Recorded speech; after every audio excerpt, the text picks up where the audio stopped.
I'm Vicky Della Gioia with The Way of Joy. I've been thinking about the last couple of days of gigs that I've had with my theater company, the Living Arts Playback Theater, under the amazing facilitation of Armand Volkas. Playback theater is a style of theater where audience members tell true stories from their lives, and the actors and the musicians play it back on the spot improvisationally, listening for the story underneath the story.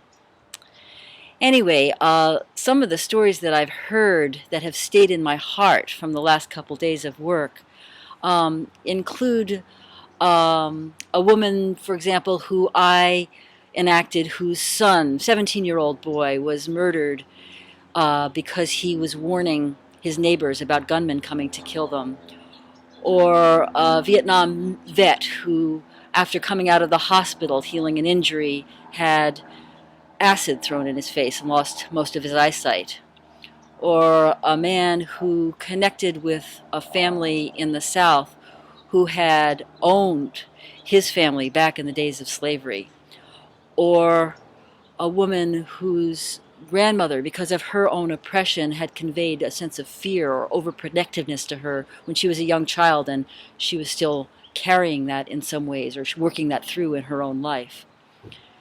One of the things that all of these people had in common, other than having undergone some form of oppression or painful difficulty, was a sense of wanting to bring forward their story with a willingness or a desire or a passion even for healing themselves and their communities.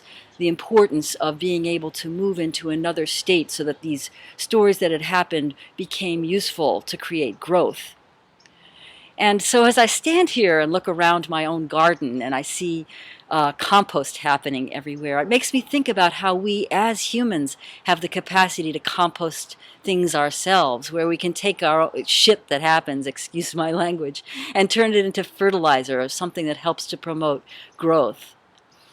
I'm really thinking of this as more than making lemonade out of lemons, but really thinking about how to flower consciousness, create these changes in ourselves.